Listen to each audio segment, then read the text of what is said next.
ओम नमः शिवाय। स्वास्तिकम या माझ्या चॅनलवर मी आपल्या सगळ्यांचं सहर्ष स्वागत करत आहे। आज शिवलीलामृत कथासार यातील 8वा अध्याय मी आपल्यासाठी हा व्हिडिओ घेऊन आलेली आहे। शिवलीलामृत ह्याची महिमा फार थोर आहे। शिवलीलामृत आपण कथन किंवा श्रवण केल्याने आपल्या आयुष्यातील जे काही दुःख आहेत, आपल्या मनातील जे काही प्रश्न आहेत, त्या सगळ्यांची उत्तरे आपल्याला या शिवलीलामृतातून प्राप्त होतील। तर आपण हे लक्षपूर्वक ऐकून आपले प्रश्न सोडवू शकता। अध्याय 8वा, भद्रायू आख्यान। श्री गणेशाय नमः। हे शंकरा, तू मूर्तिमंत ब्रह्मानंद आहेस, तू वेदांचा वंदनीय आहेस, तू भोळा चक्रवर्ती आहेस, तू समस्त विश्वाला अंतर्बाह्य व्यापून आहेस। शिवयोगाच्या रूपाने तूच भद्रायूला अगाध नीती शिकवलीस। मी तुला नमस्कार करतो। सूत शौनकादांनी भद्रायूची कथा पुढे सांगत आहे। ते म्हणाले, श्रोते हो, नीती धर्माचा उपदेश केल्यानंतर त्या योग्याने शिवभद्रायूला शिव कवच शिकवले। त्याने सांगितल्याप्रमाणे भद्रायूंनी मृत्युंजय मंत्र म्हणून सर्वांगावर भस्म लावले, रुद्राक्षी धारण केली। शिवयोगी ऋषभाने त्याला एक उत्तम शंख दिला, त्याच्या नादाने शत्रू मूर्छित होतील असे सांगितले। त्रिभुवनात कोणाकडेही नाही असे एक लखलखीत खडक दिले, त्याच्या दर्शनाने शत्रू पराजित होत असत। ऋषभाने त्याला निजकृपेने 12,000 हत्तींचे बळ दिले। मग तू आयुष्यमान हो व आरोग्य संपन्न होशील, ऐश्वर्यवंत होशील, सर्व राजांमध्ये श्रेष्ठ होशील। तू सर्वत्र विजय मिळवून चिरकाल राज्य करशील। न्यायाने, नीतीने आणि धर्माने कारभार करून प्रजेला सुखात ठेवशील। अपार दान धर्म करून ब्राह्मणांना व याचकांना संतुष्ट करशील। तुझ्या सदनात भाग्यलक्ष्मी वास करेल। तुझ्या हृदयात कारुण्यलक्ष्मी, हातात दानलक्ष्मी, शरीरात सौम्यलक्ष्मी, बाहूमध्ये वीरलक्ष्मी, खडगांच्या धारेवर चतुर्लक्ष्मी वास करेल। साम्राज्यलक्ष्मी, विद्यालक्ष्मी, विजयालक्ष्मी नित्य तुझ्या पाशी राहतील। तुझी त्रिभुवनात थोर कीर्ती होईल, असा आशीर्वाद देऊन तो अंतर्धान पावला। भद्रायू आणि सुमती श्रीगुरु ऋषभाच्या नित्यस्मरण करून त्याच्या उपदेशावर वचनांना अनुसरून वागत होते। काही वर्षे लोटली। दाशरथ देशाचा राजा वज्रबाहू हा सुमतीचा पती व भद्रायूचा पिता। त्याच्यावर शत्रूंनी आक्रमण केले। मगध देशाचा राजा हेमरथ याने दाशरथ देशात भयंकर धुमाकूळ घातला। धनधान्य पळवून नेली, गायी पळविल्या, स्त्री पुरुषांना पळवून नेऊन बंदीगृहात डांबले। त्यांच्या अत्याचारांनी सर्वत्र एकच हाहाकार माजला। ही वार्ता कानी पडताच वज्रबाहू युद्धसिद्ध होऊन शत्रूवर चालून गेला। 10 दिवस भयंकर रणांगण झाले, पण शत्रूच्या प्रचंड सामर्थ्यापुढे त्याचे शर्तीचे सर्व प्रयत्न थिटे पडले। त्याचा दारुण पराभव झाला। विजयाचा उन्माद चढलेला। वैऱ्यांनी वज्रबाहू त्याच्या अमात्यासह अटक करून रथाला बांधले, राजस्त्रियांना पळवून नेले, गावे लुटली, प्रजाजनांचे सर्व हरण केले। अशा प्रकारे उत्पात माजून हेमरथ वज्रबाहूला घेऊन मगधाकडे निघाला।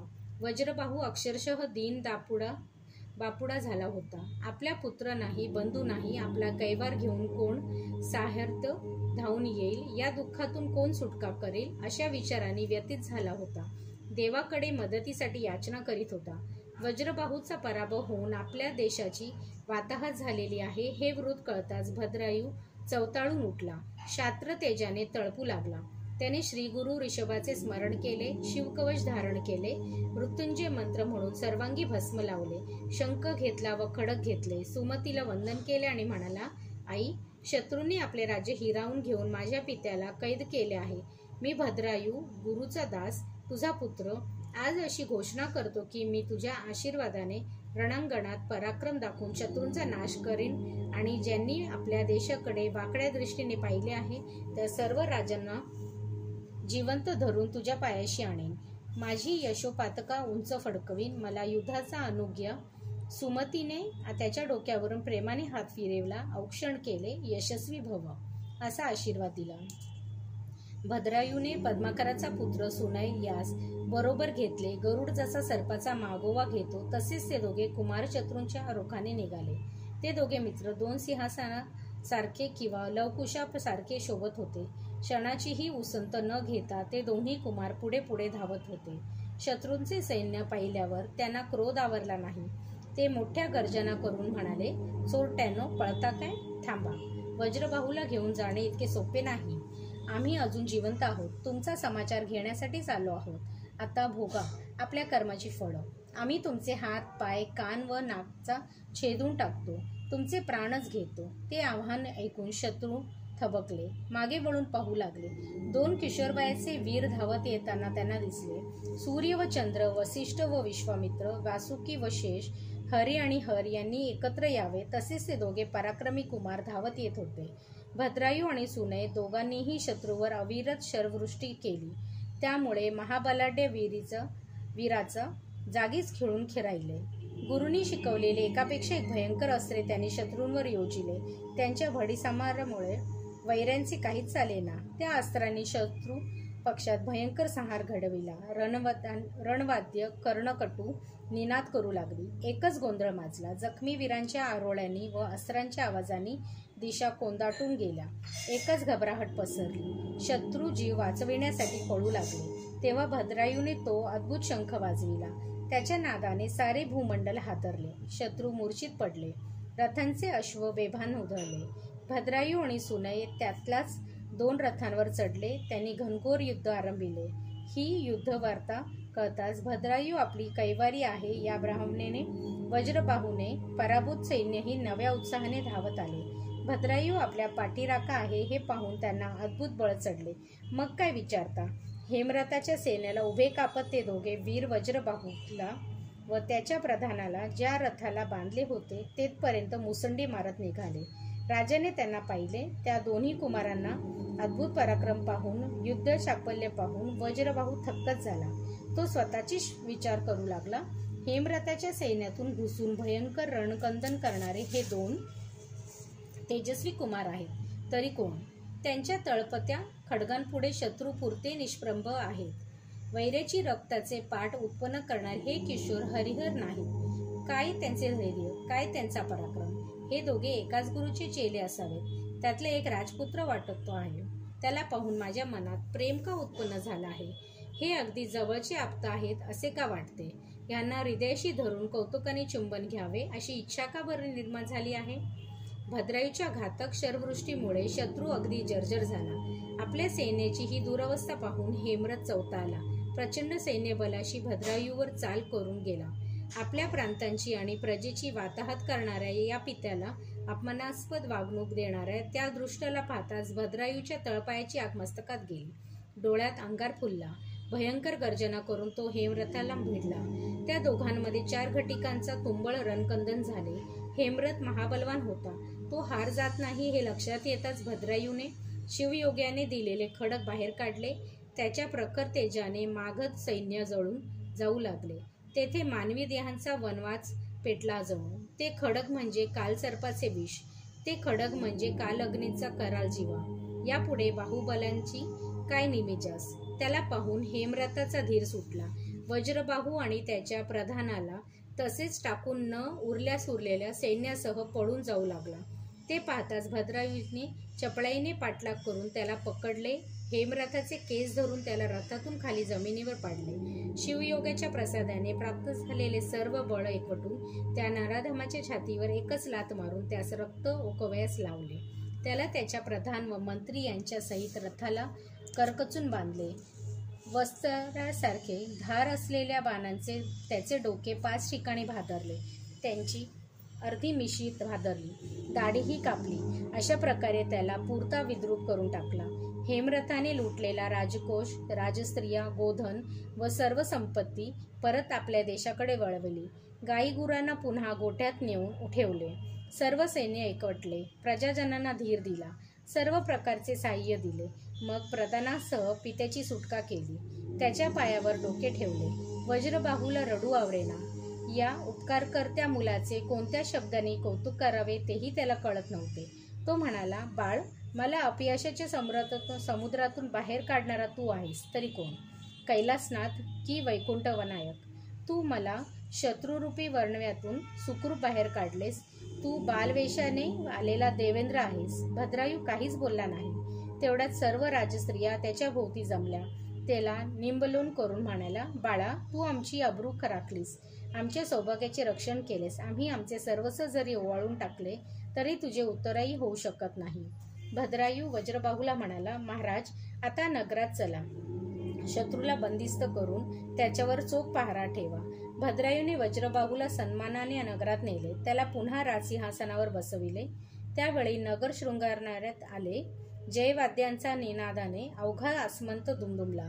रथातून साखर वाटण्यात आली. प्रजाजन राजाला भेटण्यासाठी प्रासादासमोर जमले. त्या प्रसंगी वज्रबाहू सद्गतीत होऊन म्हणाला, पौरजन हो, ज्याने महासंकटात उडी घालून मला सोडविले, माझा कैवार घेऊन शत्रूंशी 2 हात केले, त्याचे पाय धरा, त्या उपकारकर्त्याचे आभार माना. भद्रायू म्हणाला, महाराज आता मला अनुज्ञा द्या. मी 3 दिवसांनी परत येईन, तेव्हाच मी कोण आहे हे तुम्हाला कळेल. शत्रू बंदीगृहात आहे, त्याचा पक्का बंदोबस्त ठेवा. त्यानंतर सुनयाला बरोबर घेऊन तो रथातून निघून गेला. ते दोघे त्वरेने वैश्यनगरास आले. भद्रायूने सुमतीला व पद्माकराला वंदन करून आपला पराक्रम सांगितला. ते ऐकून दोघांनाही खूप आनंद झाला. सुमतीला त्याचा खूपच अभिमान वाटला. तिने त्याची दृष्ट काढली, त्याला औक्षण केले. त्याच समयी शिवयोगी ऋषभ नैषध देशात प्रकट झाला.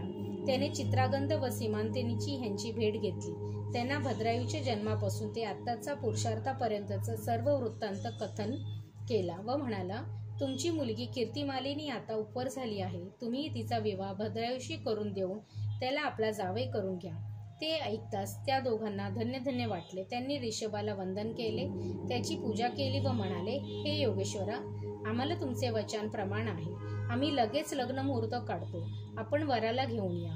चित्रगंधाने आपल्या दळभार वैश्यनगराकडे पाठविला. त्याच्याकडून विवाहाचा संदेश मिळताच पद्माकर लागलीच तयारीस लागला.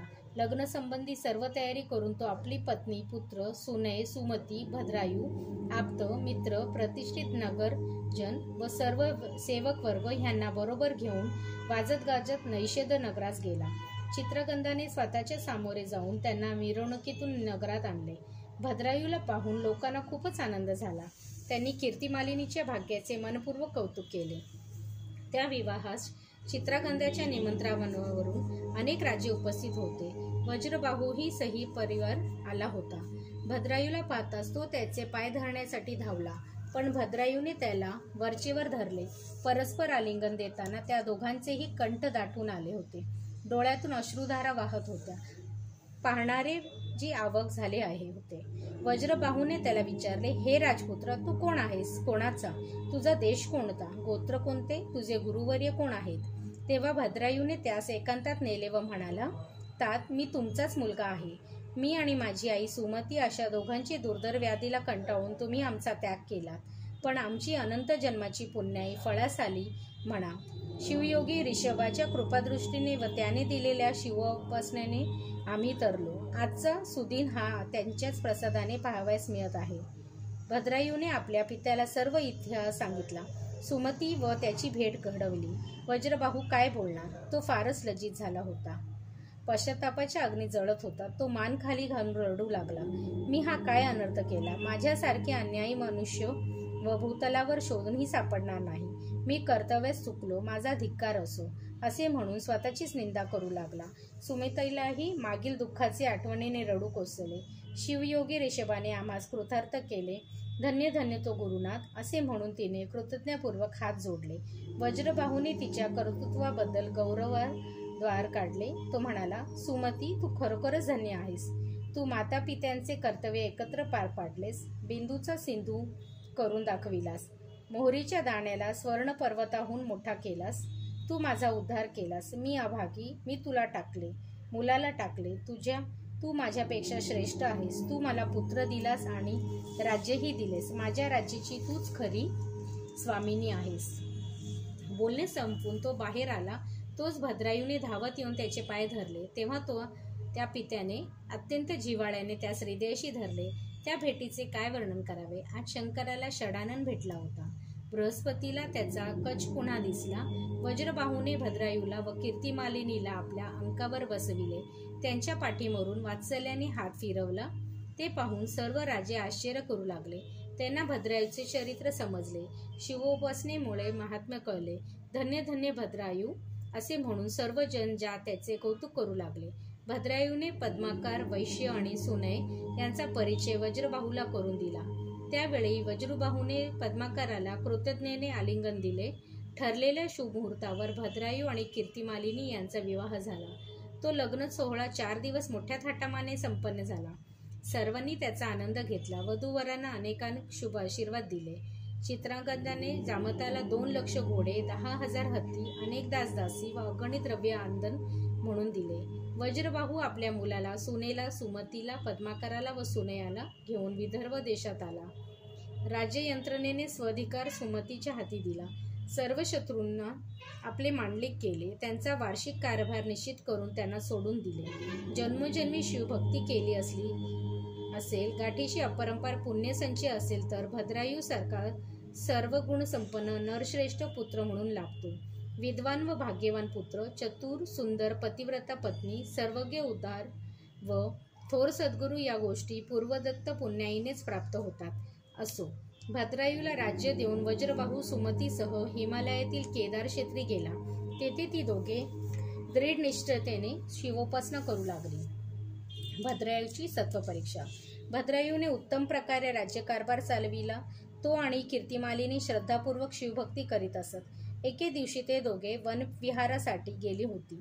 विविध जातींचे गगनभेदी उंच वृक्ष, त्यांची गर्व सावली, सुगंधी फुलझाडे, नाना प्रकारच्या वेली, त्यातूनच मधूनच वाहणारी नदी, वन्य पशुपक्षी, त्यांच्या क्रीडा व किला बिलाट या सर्व गोष्टींचा तिने दोघे मनमुराद आनंद घेत होते.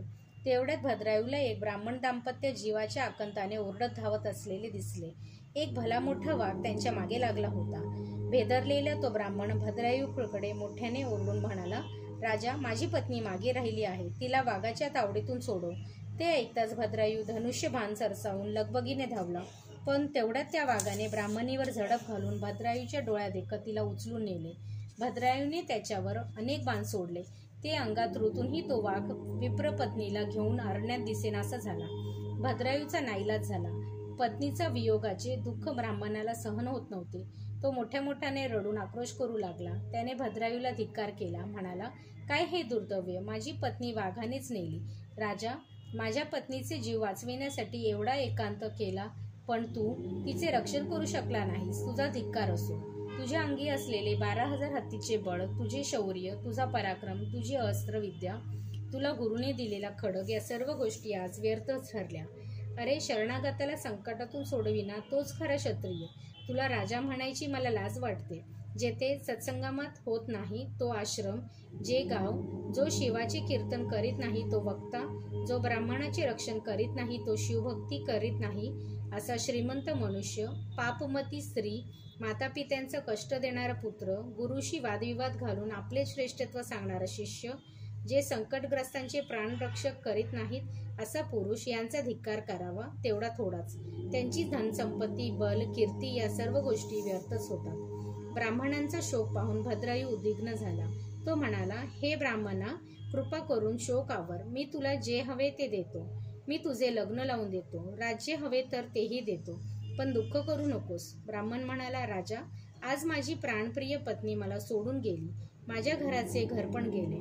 माझा संसार उद्ध्वस्त झाला आणि तू मला शोक आवरायला सांगतो आहेस. अरे, जन्म आंधळ्या आरसा दाखविणे, मूर्खाला उत्तम ग्रंथ वाचण्यात देणे, तरुणाला संन्यास सदीक्षा देणे, म्हाताऱ्याला लग्न लावणे, तहानलेल्याला खूप पाजणे, भुकेलेल्यास गंधाशता देणे, चिंतातूर मनुष्यापुढे नृत्यगायन करणे या गोष्टी जशा व्यर्थ आहेत तसेच तुझे सांत्वनपर बोलणेही व्यर्थ आहे. मला तुझे राज्य नको, मला माझी पत्नी आणून दे. ब्राह्मणाचे बोलणे ऐकून भद्रायू हतबल झाला. ब्राह्मणाचा शोक आवरला जात नाही हे पाहून तो म्हणाला, हे ब्राह्मणा, मी तरी काय करू? तुला हवी असल्यास मी माझीच पत्नी दान देतो.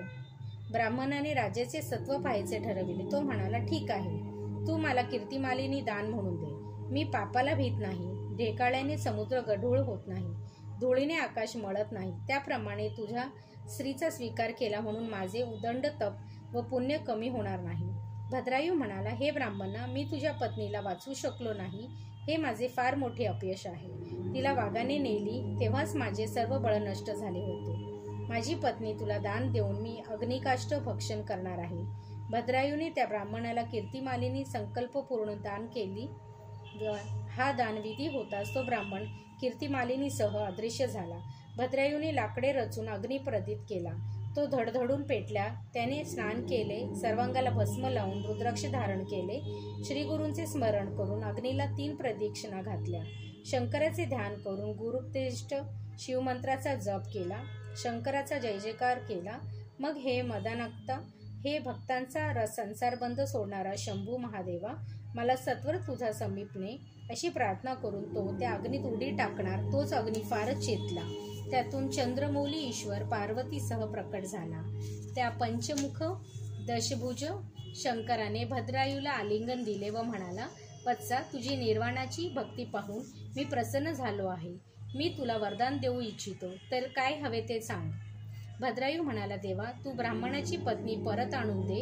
ते ऐकता शंकर हसून म्हणाला, अरे, मीच ब्राह्मण, भवानी हीच ब्राह्मणी. व्याघ्र रूपाने मीच तिला उचलून नेली.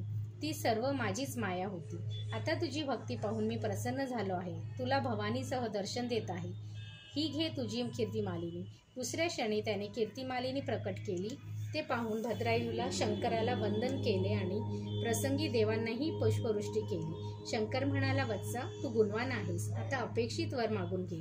भद्रायू म्हणाला, देवा, तुझ्यापाशी एकच मागणे आहे. तू वज्रबाहू, सुमती, पद्माकर व त्याची पत्नी यांना कैलासात तुझ्या सन्निध अक्षय स्थान दे.